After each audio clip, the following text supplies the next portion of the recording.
성령이 주시는 말씀을 잘 깨달아서 주님의 영광을 올려드리는 귀한 자녀들로 자라나며 거듭날 수 있도록 인도하여 주시옵소서. 감사하며 예수 그리스도의 이름으로 간절히 기도하옵나이다. 아멘. 할렐루야. 우리 사랑하는 성도님들, 옆에 계신 우리 성도님들과 함께 이렇게 축복했으면 좋겠습니다. 사랑하고 축복합니다. 인사합시다. 사랑하고 축복합니다. 너무 오랜만이시죠? 떨어져 앉아 있는데도 이렇게 인사하는 게 참 어렵긴 하지만 그러나 또 잘 해주셔서 감사합니다. 오늘 아주 분위기가 좋습니다. 사랑하고 축복합니다 했는데 다들 그렇죠? 에버랜드에서 하는 거 또 해주시고 놀이동산에서 해주신 거 좋습니다. 감사합니다. 오늘 하나님 말씀의 제목은 빛의 자녀처럼 행하라. 오늘 우리가 목사님께서 방금 봉독해 주신 에베소서 5장 8절의 본문 제목, 또 본문 내용과 제목은 너무나도 우리 성도님들이 많이 듣고 많이 알고 있는 그런 제목입니다. 참 어떻게 보면 참 진부한 제목이고 편일적인 그런 제목인데, 그럼에도 불구하고 이 본문을 갖다가 다시 꺼내 들고 또 다 알고 있는 제목을 다시 한번 들어서 오늘 우리 함께 말씀을 생각해 보려고 하는 이유는 아주 간단한 이유가 있습니다. 왜냐하면 이 말씀을 할 수밖에 없는 제 어떤 간증이 하나 생겨버렸기 때문에 그렇습니다. 근데 이 간증은 사실은 제 개인적인 간증이기도 하지만 이 간증을 유발하는 이 사건이 생겼던 이 곳이 바로 이 동산교회이기 때문에 그렇습니다. 그렇다고 너무 심각하게 듣지는 않았으면 좋겠습니다. 이 말씀을 할 수밖에 없겠구나 하는 생각이 들 수밖에 없는 그 유발되는 사건이 우리 교회에서 벌어졌기 때문에 그래서 이 말씀을 꼭 해야 되겠다라는 생각으로 말씀을 들고 나왔습니다. 국어학 개론에 보면 동음어라는 게 있습니다. 동음이의어라는 것이 있습니다. 이게 뭐냐면요, 발음은 똑같아요. 발음은 똑같은데 의미와 뜻이 다른 것을 동음이의어라고 합니다. 발음하기 좀 어렵죠. 그래서 짧게 동음어라고 하는데, 이 동음어에 대한 좋은 예화가 하나 있습니다. 옛날에 시어머니에게 아주 순종을 잘하는 며느리가 있었습니다. 뭘 잘한다고요? 그냥 순종을 하면 안 됩니다. 어떻게 해야 된다고요? 아주 순종을 잘하는. 벌써 흐뭇하시죠, 그죠? 시어머님들 벌써 흐뭇한 마음을 갖고 있습니다. 우리 며느리가 저래야 되는데 하는 생각 갖고 있는데, 아주 순종을 철저하게 하는, 정말 열심히 순종하는 그런 며느리가 들어왔습니다. 그래서 이 시어머니가 시키는 건 다 해요. 정말 다 합니다. 하라는 대로 다 합니다. 근데 그 어느 날 그 집에 손님이 오셨어요. 아주 귀한 손님이 오셨대요. 며느리는 잘 모르죠. 근데 우리 집안에 정말 귀한 손님이라는 거예요. 그래서 손님을 갖다 대접해야 되는데 먼저 차를 먼저 대접해야 된다 하면서 그 시어머니께서 평소에는 잘 쓰지도 않는 정말 찬장 깊은 곳에 아주 그냥 보물단지 같이 잘 감춰놓았던, 잘 관리하고 있었던 그릇을, 사기 그릇, 찻잔도 꺼내고 또 하여튼 꺼내가지고 며느리에게 이야기합니다. 정말 우리 집에 정말 귀한 손님이야. 그래서 아주 좋은 이 찻잔을 꺼냈으니까 이거 갖고 차를 대접해야 되니까 이거 부셔오너라 라고 얘기를 했어요. 그렇죠? 벌써 이렇게 빨리 오시는 분들이 계세요. 뭘 해오라고요? 부셔오라 그랬어요. 우리 집안에 아주 귀한 손님이 오셨으니까 이거 잘 쓰지도 않는 그릇이다. 그러니까 얼른 가가지고 부셔오너라 그랬어요. 제가 이 며느리 뭐라 그랬습니까? 순종을 어떻게 한다고요? 아주 잘하는, 아주 순종을 열심히 잘하는, 있는 그대로 우리 시어머니께서 시키는 대로 철저하게 하는 순종의 며느리였습니다. 그래서 처음에 귀를 의심했습니다. 어머니 뭐라고요? 부셔오라고. 아주 간절하게 합니다. 빨리 가서 부셔오라 그랬어요. 그래서 순종을 너무 잘하니까, 아주 잘하니까 그거를 품고 뒷뜰에 갔어요. 그래서 이걸 어떻게 잘 부셔야 우리 어머니에게 내가 또 칭찬을 들을까 하고 생각하다가 절구를 갖고 왔어요. 옆에 절구를 딱 갖고 와서 그릇을 딱 놓고 어떻게 했을까요? 쨍그랑쿵쾅. 그 다음 상황은 여러분들의 상상에 맡기도록 하겠습니다. 다 부셔버린 거예요. 자, 동음어, 동음이어라는 것은 바로 이런 겁니다. 예, 부시다라는 게 무슨 뜻인지 아시죠? 무슨 뜻입니까? 예, 지금 우리가 평소에 평범하게 알 때는 그냥 다 때려 부시는 거로 깨 부수는 거로 알고 있지만, 그러나 부시다라는 표현 안에는 또 무슨 뜻이 있습니까? 깨끗하게 씻는다라는 뜻도 있어요. 이게 동음어의 하나의 예인데, 왜 이렇게 장황하게 서론에 대해서 이 부시다라는 얘기를 했냐 하면, 오늘 우리가 본 이 짧은 8절 말씀 우리 다시 한번 보실까요? 자, 여러분들 성경 다 펴셨죠? 예, 함께 읽겠습니다. 8절 말씀 시작. 너희가 전에는 어둠이더니 이제는 주 안에서 빛이라. 빛의 자녀들처럼 행하라. 예, 오늘 제목과 같이 오늘 이 빛이라는 단어가 눈에 들어와요. 그리고 누가 보아도 이 요절 안에는 참 이 빛이 참 중요하다라는 것이 와요. 그런데 제가 동음어에 대한 이 동음이어에 대한 말씀을 드렸지만, 빛이라는 게 무엇입니까? 빛. 여러분들이 빛이십니까? 여기 보니까 우리는 주 안에서 빛이래요. 그리고 우리는 빛의 자녀들이래요. 우리 성도님들, 여러분들이 빛이십니까? 이거 어떻게 해석을 해야 할까요? 앞서 말씀드린 것처럼 부시다를 갖다 잘못 해석해가지고 절교해 놓고 쨍그랑쿵쾅 하면서 다 깨부신 그런 며느리와 같이 자칫 잘못하면 의미 해석이 잘못돼서 달리 해석이 될 수 있는데, 우리 한번 생각해 보겠습니다. 빛이라는 것이 무엇입니까? 말 그대로 어둠을 밝히는 역할을 하는 것이 빛 아닙니까? 그렇죠? 동의하십니까? 그런데 예수님께서도 이런 말씀하셨습니다. 나는 세상의 빛이래요. 나는 세상의 빛이래요. 그리고 우리 보고는 빛의 자녀래요. 그래서 빛의 자녀처럼 살으래요. 자, 그러면 앞서 말씀드린 것 같이 빛이라는 것은 어둠을 밝히는 역할을 하는 거구나. 아, 그러니까 예수님께서는 어둠을 밝히시려고 오신 거고, 우리도 빛의 자녀니까 어둠을 밝히는 사람이 되려고 하시는구나 라고까지는 이해가 가요. 그럼 어둠이란 또 뭡니까? 어둠이 뭘까요? 예, 오늘 그 부분을 좀 생각해 보려고 합니다. 앞서서 제가 말씀드렸듯이 오늘 이 본문과 이 제목을 갖고 나올 수밖에 없었던 일들에 대한 얘기를 이제 말씀을 통해서 우리가 생각해 보면서 좀 꺼내 보려고 합니다. 먼저 우리가 이 세상에서 빛의 자녀로 살아야 될 이유가 있겠죠. 예수님께서 나는 빛이다, 너희도 빛처럼 살아라 라고 했을 때는 우리가 왜 빛처럼 살아야 됩니까? 라는 거예요. 자, 우리 성경 말씀 오늘 우리가 본 에베소서 5장 1절 말씀을 한번 읽겠습니다. 자, 시작. 그러므로 사랑을 받는 자녀같이 너희는 하나님을 본받는 자가 되고. 자, 우리 한번 따라 봅시다. 성도는 하나님의 사랑을 받는 자녀다. 예, 오늘 에베소서 5장 1절에 보니까 그러므로 사랑을 받는 자녀같이 라고 나와 있어요. 우리는 하나님의 사랑을 받는 자녀라는 것입니다. 다시 한번 따라 합시다. 성도는 하나님의 사랑을 받는 자녀다. 우리 또 따라 합시다. 나도 하나님이 사랑하시고 너도 하나님이 사랑하신단다. 이걸 잃어버리면 안 된다라는 거예요. 우리가 왜 빛의 자녀처럼 살아야 됩니까? 라고 하는데, 그런 빛의 자녀처럼 살기 위해서 어떻게 살아야 될까요?가 먼저 중요한 게 아니라 먼저 우리 존재에 대해서 좀 생각을 해봐야 됩니다. 우리는 왜 빛의 자녀처럼 살아야 됩니까? 하나님의 사랑받는 자녀이기 때문에 그렇습니다. 아니, 그거랑 무슨 상관인데요? 내가 하나님의 사랑받는 거하고 내가 하나님의 빛의 자녀로 살아가는 거하고 무슨 상관이 있습니까? 라고 또 질문할 수 있어요. 상관이 많습니다. 왜 그럴까요?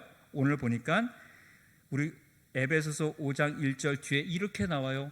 그러므로 사랑을 받는 자녀 같이 어떻게 하라고요? 너희는 하나님을 본받는 자가 되래요. 다시 말씀드립니다. 우리가 하나님의 사랑을 받아요. 그거랑 우리가 빛의 자녀처럼 사는 거랑 무슨 관계가 있느냐? 하나님을 본받는 사람이 돼야 한다는 거예요. 빛의 자녀가 된다는 것은 하나님의 형상을 회복한 사람이고 하나님의 모습으로 하나님처럼 살아가야 한다는 것, 그게 바로 하나님의 자녀의 모습이라는 것입니다. 믿으십니까? 예, 이거 헷갈리실 필요 없죠. 이거 별로 어렵지도 않으시죠? 그렇죠? 우리가 하나님의 사랑을 받기 때문에 우리는 하나님을 본받는 사람이 되어야 되고, 하나님을 본받는다는 것은 하나님의 형상의 모습을 닮아가는 거예요. 그러니까 우리는 하나님처럼 살아가는 거예요. 그러니까 하나님처럼 살아간다는 게 무엇입니까? 예, 말 그대로 사람을 사랑하고 이웃을 사랑하고 세상을 사랑하는 것입니다. 왜요? 하나님은 사랑이시기 때문에. 우리가 기도할 때 기도에 처음에 시작할 때 약간 이렇게 실수하는 그런 문장들이 있어요. 무엇이냐면 사랑이 많으신 하나님, 그렇게 기도를 할 때가 있어요. 근데 엄밀히 말하면 좀 잘못된 표현이죠. 왜요? 하나님은 사랑이 많으신 정도가 아니라 무엇입니까? 사랑이십니다. 믿으십니까? 하나님은 사랑이십니다. 그러니까 사랑이 많고 적다라는 건 벌써 수사적인 표현이잖아요. 그런데 그게 아니라 말 그대로 하나님은 사랑 자체세요. 사랑의 본질이세요. 본체되세요. 그래서 차라리 기도할 때 사랑 되신 하나님도 좋고 사랑이신 하나님 이런 표현도 괜찮아요. 예. 아무튼 중요한 것 무엇입니까? 우리가 하나님께 사랑받기 때문에 하나님을 본받는 자가 되어서 우리도 세상을 어떻게 해요? 빛의 자녀들이라고 한다면 세상을 사랑하고 나를 사랑하고 내 이웃을 사랑하고 세상을 사랑하는 존재들이 되어야 한다는 것입니다. 우리 한번 다시 따라합시다. 나를 사랑합시다. 너무 우울감에 많이 빠져있는 성도님들이 많아요. 여러분들 괜찮습니다. 여러분들 아셨습니까? 여러분들 참 괜찮으신 분들이에요. 자, 우리 손을 얹고 얘기합시다. 나. 자, 이렇게 토닥토닥 하셔야 돼요. 너무 세게 하지 마시고, 예, 토닥토닥 하시면서 나 괜찮아. 나 괜찮은 사람이야. 믿으십니까? 예, 너무 우울감에 빠지지 마시고 너무 자책하지 마세요. 괜찮아요. 잘 살고 있습니다. 훌륭합니다. 멋집니다. 아름다우십니다. 믿으십니까? 예, 하나님 여러분 사랑하시기 때문에 여러분들 괜찮아요. 또 이제 손을 펴서 이렇게 얘기합시다. 이 누굴까요? 자, 손 흔들어 보세요. 옆에 누굴까요? 예, 내가 원수라고 생각하는 우리 집에 한 명 있습니다. 그렇죠? 예, 원수를 사랑하라고 하셨는데 그분을 토닥토닥 좀 손이 올라가다 이제 내려와 원수라고 하니까 그렇죠? 그 사람 하면서 이제 내리려고 올려는데 자, 한번 어렵게 들어보시고 자, 얘기합시다. 너도 괜찮아. 시작. 예, 너도 괜찮아. 너도 괜찮은 사람이야. 너도 괜찮아. 당신도 괜찮은 사람이야. 우리가 이렇게 사랑으로 인정하는, 그래서 이것이 빛이 되어서 빛의 자녀로서의 역할을 감당할 수 있는 사랑의 사람이 되어주시기를 예수님의 이름으로 축원하고 축복합니다. 우리 두 번째로 한번 따라해 보겠습니다. 성도에게 어울리는 삶이 있습니다. 우리 에베소서 5장 3절 4절 말씀을 읽겠습니다. 에베소서 5장 3절 4절 말씀, 자, 다 같이 읽겠습니다. 시작. 음행과 온갖 더러운 것과 탐욕은 너희 중에서 그 이름조차도 부르지 말라.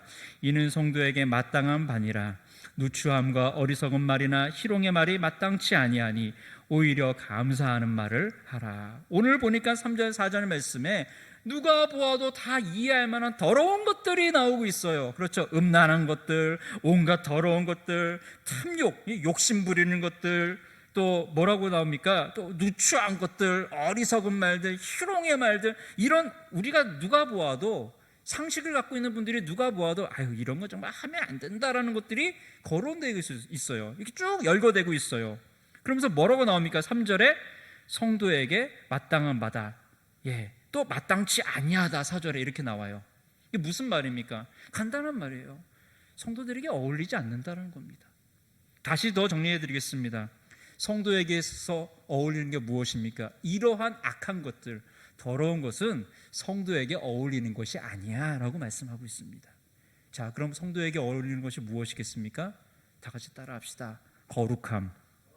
거룩함. 성도에게 어울리는 것은 거룩함입니다. 이러한 여러 가지 더럽고 냄새나고 또 누가 봐도 저건 악한 것이야, 저거는 사람들에게 안 좋은 거야, 피해를 주는 거야, 상처를 주는 거야, 아픔을 주는 거야, 저건 죽이는 거야 하는 그런 것들 누가 보아도 정말 유치원생들이라 할지라도 어린이집 다니는 아이들이라 할지라도 저건 나쁜 거예요 할 수 있는 것들, 그 모든 것들은 우리 성도들에게 어울리지 않는다는 것입니다. 오늘 보면 그래요. 온갖 더러운 것도 나오지만 또 무엇이 나옵니까? 어리석은 말이나 희롱의 말이라는 것이 또 거론되어 있어요. 무엇입니까? 우리 성도님들도요, 말의 실수가 참 많은 것 같아요. 여기 있는 목사도 말의 실수가 많아요. 그래서 어떻게 합니까? 칭찬을 해줘야 할 때 칭찬을 하지 못하고 이상한 말을 할 때가 있어요. 격려를 해줘야 할 텐데 격려를 하지 못할 때가 있어요. 그렇지 않습니까? 분명히 옆에 있는 분 상처받았어요, 외로워요, 힘들어요 하는데 따뜻한 그 사랑의 말 하나 한마디 건네지 못하고 그 아프고 힘들어 있는 상태에서 비수를 꽂는, 확인 사살을 하는 그런 말들, 어리석게 할 때가 있어요. 우리 성도님들, 우리에게 어울리지 않는다는 것입니다. 아셨습니까? 우리 성도님들, 우리 한번 따라합시다. 칭찬합시다. 격려합시다. 또 어떤 분은 격려를 하는데 이게 또 꼭 비꼬듯이 얘기하시는 분들이 계세요. 그렇죠? 이것도 아주 안 좋은 겁니다. 이게 희롱의 말이에요. 이 희롱의 말이라는 게 그런 뜻이에요. 비꼬듯이 얘기하고. 그렇잖아요? 예수님 십자가에서 달리셨어요. 예수님 십자가에서 달리실 때 머리에 무엇을 쓰셨습니까? 가시면류관을 쓰셨어요. 가시면류관인 게 무엇입니까? 야, 너 예수라는 청년, 너 평소에 네가 하나님의 아들이고 네가 유대인의 왕이라며, 왕에겐 왕관이 있어야지, 우리가 왕관 만들어줄게 하고서는 로마 군인들이 만들어준 게 가시면류관이었어요. 왕관이에요, 왕관. 그런데 그거 할 때 놀려대면서 얘기했단 말이에요. 비꼬면서 얘기했어요. 네가 유대인의 왕이라며, 유대인의 왕에게는 왕관이 있어야지. 자, 너도 자 왕관 하나 만들어줄게 하고 씌워준 게 가시면류관이고, 또 십자가에 달렸을 때 뭐라고 씁니까? 유대인의 왕이라고 위에 붙었어요. 그렇게 붙여놨어요. 희롱의 말들이에요. 비꼬는 말들이란 말이에요. 우리 사랑하는 성도님들이 우리의 공동체 안에서 정말 사랑과 격려의 말과 칭찬의 말을 해주어야 할 텐데 그렇게 못하고 이 습관에 젖어들어서 비꼬는 말을 할 때가 있어요. 그렇죠? 우리가 그런 부분들 좀 조심해야 할 줄 압니다. 집사님, 넥타이가 참 오늘 아름다우십니다. 감사합니다 해야 되는데 어떤 생각 듭니까? 내 넥타이 뭐 어쩌라고, 뭐 비싸다라는 거야? 왜 그러는 거야? 이렇게 하면 안 돼요. 우리 권사님 아름다우십니다. 누구 이런 게 아니야. 나한테 하는 거예요. 그렇죠? 권사님들 그렇죠? 예, 자존감이 없어요 지금. 예, 자존감은 사주셔야 돼요. 아름다우십니다 하면 아멘 하면 되는 거예요. 근데 그때 비꼬듯이 들어요. 왜 그러지? 자, 말하는 사람, 듣는 사람들 다 이 부분들에 있어서 이거 성도에게 어울리는 게 아니야. 마음을 여실 때는 여시고 또 칭찬할 때는 칭찬할 수 있는 그런 성숙한 성도님들 되시길 바랍니다. 그런데 우리가 아무리 정말 깨끗하게 온전하게 살려고 해도 그러나 답은 나와 있잖아요. 잘 안 돼요. 앞서서 나와서 우리 기도해 주신 우리 집사님도 그런 고백을 했잖아요. 그렇죠? 우리가 죄 짓고 살아요. 우리가 연약할 때가 있어요. 어떻게 해야 할까요? 그래서 성경 한 구절 우리가 또 봤으면 좋겠습니다. 로마서 7장 24절 25절 말씀 좀 띄워주시길 바랍니다. 로마서 7장 24절 25절 말씀 함께 읽겠습니다. 시작. 오호라 나는 공고한 사람이로다. 이 사망의 몸에서 누가 나를 건져내랴. 우리 주 예수 그리스도로 말미암아 하나님께 감사하리로다. 그런즉 내 자신이 마음으로는 하나님의 법을, 육신으로는 죄의 법을 섬기노라. 아멘. 우리 한번 따라합시다. 우리 안에 여전히 죄가 있습니다. 사악한 본능이 있습니다. 인정하십시오. 오늘 바울도 그 얘기를 하는 거예요. 내가 율법을 알고 하나님 말씀을 알아서 열심히 해보려고 하지만 안 되더라 이거예요. 자꾸 내 안에서 막 꿀뚝꿀뚝 올라오는 그 죄의 본성이 있어갖고 머리로는 알겠는데 행동이 안 돼서 막 속으로 말 그대로 오늘날 표현으로 미치겠다라는 거예요. 그래서 오호라 나는 공고한 사람이로다. 공고하다는 건 이게 원문 안에는 이 비참하다는 뜻이에요. 나 어떻게 하냐, 지금 그 뜻이에요. 자기도 최선을 다해봤어요. 깨끗하게 살아보려고, 온전하게 살아보려고, 윤리적으로 살아보려고 애쓰지만 안 되더라 이거예요. 왜? 내 안에 있는 죄의 본성이 워낙 강력하기 때문에 컨트롤을 못해요. 제어를 할 수가 없는 거예요. 그런데 그것으로 끝나나요? 앞서서 우리가 고백했듯이 우리 안에 죄악이 있습니다, 우리 안에 사악한 본능이 있습니다라고 끝났다면 이 말씀이 그냥 그대로 끝났겠죠. 근데 그게 아니라 오늘 25절 말씀에 뭐라고 아까 읽었습니까? 우리 주 예수 그리스도에 인해서 감사하다라고 얘기해 놨어요. 왜 그럴까요? 우리 한번 더 따라합시다. 자기 죄와 싸움에서 결코 좌절하거나 포기하면 안 됩니다. 이 말씀이 같이 담겨져 있는 거예요. 나 죄인 맞아. 내가 아무리 노력하고 애써도 안 되는 거 알아. 그렇지만 거기서 포기하면 안 된다라는 거예요. 성도는 어떻게 합니까?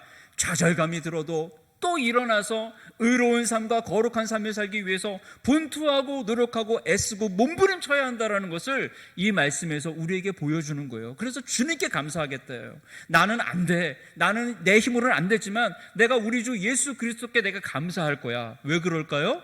예수님이 날 도와주실 테니까. 그래서 그 유명한 로마서 8장 1절이 다시 시작되는 거예요.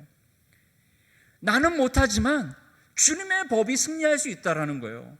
내 법은 약하고 무기력하고 죄의 본성과 죄의 본능을 따르는 법이지만, 그러나 우리 주 예수 그리스도의 생명의 법은 나를 살린다라는 거예요. 그래서 나는 그 법을 따라간다라는 거예요. 왜? 나는 그리스도인이고 예수님의 자녀고 빛의 자녀이기 때문에 결코 이 영적 싸움, 내적 갈등의 싸움을 포기할 수는 없다라는 겁니다. 우리 사랑하는 성도님들, 절대로 이 영적 싸움, 내적 갈등에서 여러분들 포기하지 아니하시기를 바랍니다. 여러분들이 죄를 지을 수 있어요. 실수할 수 있어요. 좌절감이 들 수 있어요. 그러나 다시 한번 일어나서 회개기도 깔끔하게 하시고요. 하나님, 잘못했습니다. 내가 다시 일어날 테니까 힘 주시고 능력 주시고 지혜 주십시오라고 기도할 수 있는 귀한 힘 있는 능력 있는 성도님들로 다시금 거듭나고 새롭게 일어나기를 예수님의 이름으로 축원하고 축복합니다. 말씀을 정리하겠습니다. 그러면 앞서서 목사님께서 이 말씀의 본문과 제목을 선택할 수밖에 없는 어떤 사건을 만났다고 하는데 그게 뭡니까? 말씀을 정리하면서 이제 말씀드리겠습니다. 궁금하셨죠? 아멘. 한 명만 궁금했기 때문에 한 명한테 있다가 소곤소곤 말씀해 주려고 하다가 그래도 다 궁금해하는 마음이 있는데 워낙 다들 소심하셔가지고 표현을 못해가지고 그래도 다 궁금하셨죠? 예, 그래서 이제 말씀드리려고 그래요. 잘 들으세요. 3주 전에 있었던 일이에요. 몇 주 전이라고요? 한 달도 안 지났어요. 3주 전이요. 3주 전에 우리 청년들이랑 대화를 나눴어요. 우리 청년들이랑. 제가 청년부 맡고 있는 거 아시죠? 요즘 잘 안 나와요. 코로나라고. 예. 코로나 확진자 700명 됐다고 또 안 나오겠다 하는 애들 있고 그래요. 그런데 우리 청년들하고 대화를 나눈 3주 전에 그런 얘기를 하는 거예요. 목사님, 왜 어른들은 술 마시면서 교회 다니면서 왜 우리 보고 마시지 말래요? 그게 무슨 소리야? 그러면서 나한테 한마디 더 하는 거예요. 목사님도 술 드세요?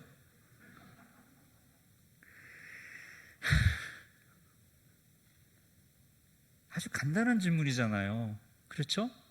목사님, 우리 교회 성도님들 보니까 대부분 술 마시는 것 같은데 술 마시면서 왜 우리한테는 술 마시지 말라 그럽니까? 그러면서 확인 사살하라고 나한테 물어보잖아요. 목사님은 술 마시세요? 라고 물어보는 거예요. 여러분들도 궁금하시죠? 또 웃고 넘어가시려고 그래요. 궁금하시면서. 저는 술을 못 마십니다. 저는 체질상 술을 못 마셔요. 제가 술을 마셔본 적 있을까요? 없을까요? 한 번도 없어요. 지금까지 태어나서 한 번도 없는데, 그런데 요만한 잔에 한 잔 마셔본 적 있어요. 뭘까요? 오, 누구예요? 나중에 사탕 하나 더 줘야 되는 상품으로.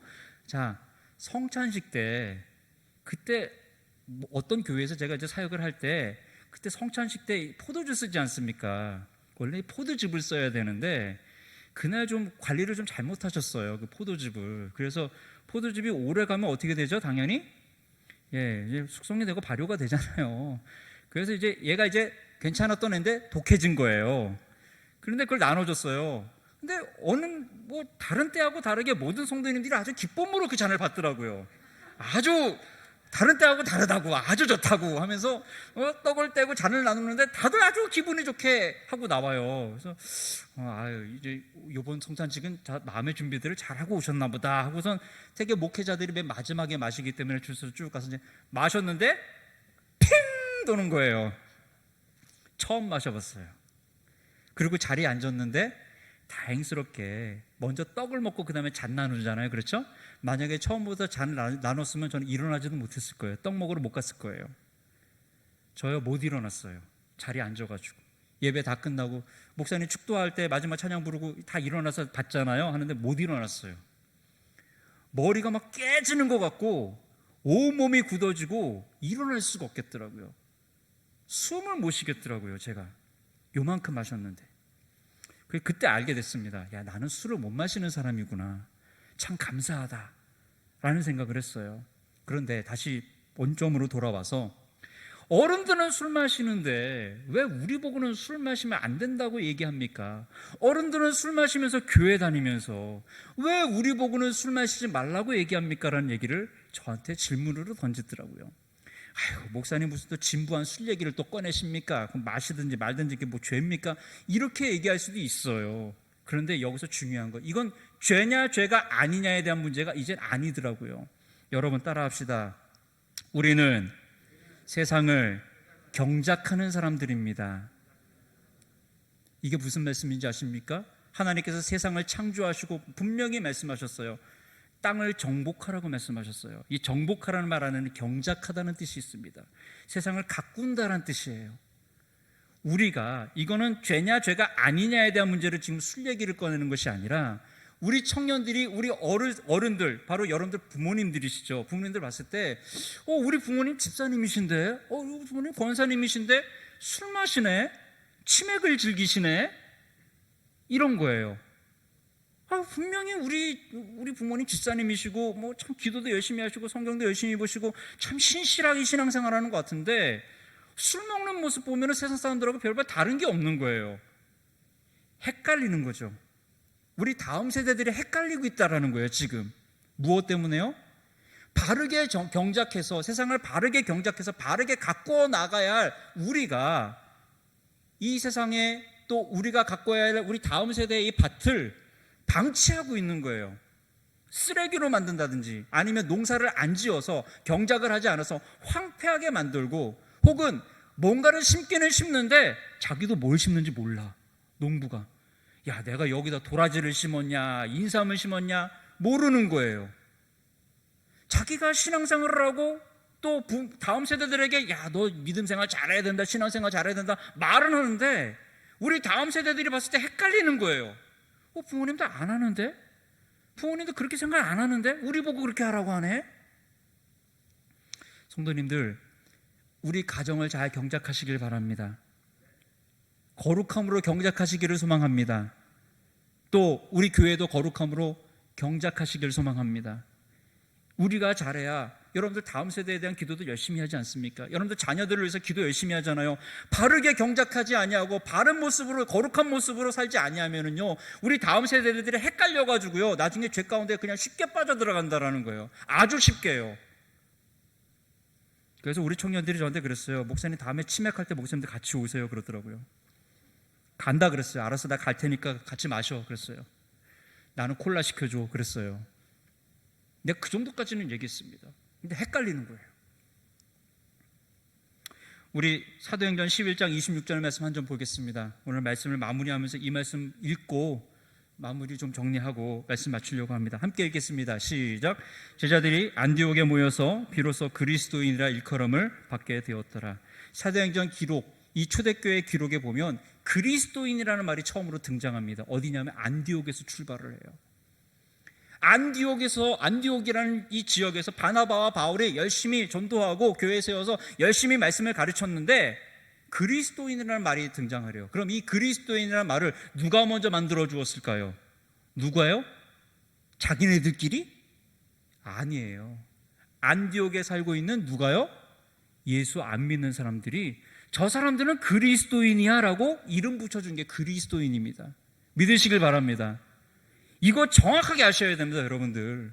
자기네들끼리 성경 공부하는 거 좋아하고 말씀 보고 기도 생활 열심히 해갖고 우리는 그리스도인이야라는 말을, 그 단어를 창작해낸 것이 아니라 주변에 있는 사람들이 쟤네들은 또 모여서 뭐 한대, 뭐 예배를 드린다나 뭐 공부를 한다거나 한다는데, 근데 그 모여서 하는 애들이 그 타락한 로마 시대 상황 속에서 영 다른 생활을 하는 거예요. 거룩하게, 깨끗하게, 정결하게 살아가는 거예요. 우리도 신전에 가서 예배 드려, 우리도 제우스한테 또 헤라한테 제사 드리고 예배를 드리는데, 쟤네는 예수 그리스도라는 분한테 예배를 드리는데, 하나님께 예배를 드리는데, 근데 우리하고 생활이 달라.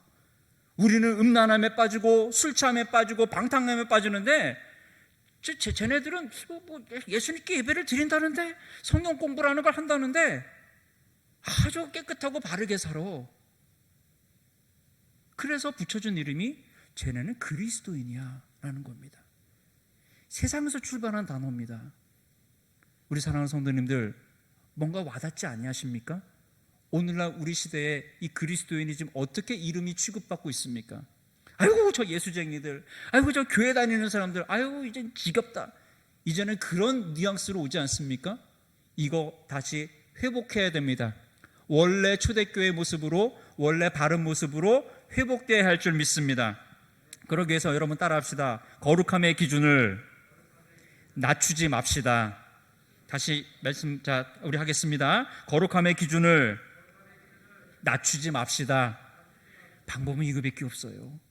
우리가 그리스도인의 이 영광스러운 이름을 다시 한번 회복하기 위해서는요, 우리의 거룩함의 기준을 낮추시면 안 됩니다. 우리가 거룩함의 기준을 낮추면은요, 세상의 윤리와 도덕은 무너집니다. 이렇게 아셔야 됩니다. 윤리와 도덕의 상위 개념이 거룩이에요. 비교할 수 없죠.